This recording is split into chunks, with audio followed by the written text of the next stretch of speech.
All right, so the motion that we're going to look at this month is spinal extension as a means of determining how far back to go when you're about to load a crunch or a trunk flexion exercise. So we have this really cool piece here called Core Pad that you can get off the RTS website, rts123.com.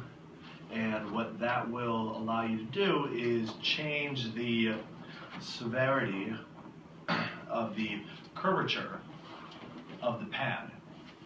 So you can make it more specific to how much somebody can extend. So if somebody has a lot of extension, you can make a really big curve. If somebody doesn't have as much extension, you can make a flatter curve. The other option for this is if you look at the big blow-up balls that are typically in gyms, the really small balls are going to have a lot of curvature relative to the very big ball that's going to be a little bit flatter of a curve, okay? So what Julie's going to do is with her arms by her side, she's just going to extend her spine and we're going to see what kind of curve comes when she extends.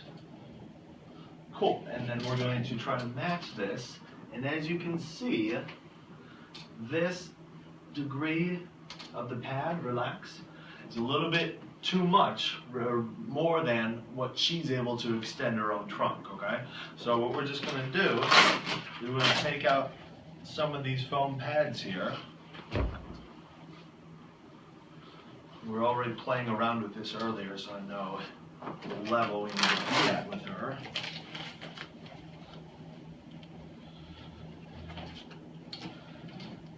So here she's going to extend up,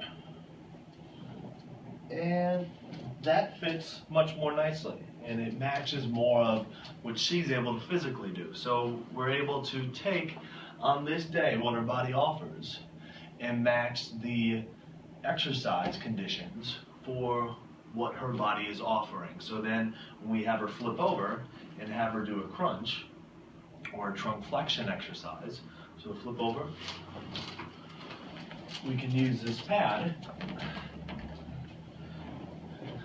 and that amount of extension that she's now in, it's not too much for her. She's already demonstrated the ability to actively attain that much extension.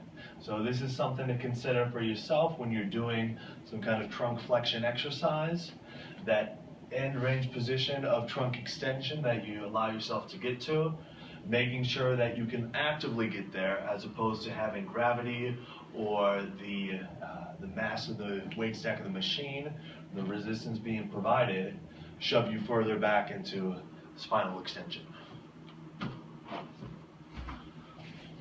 100 reps and go.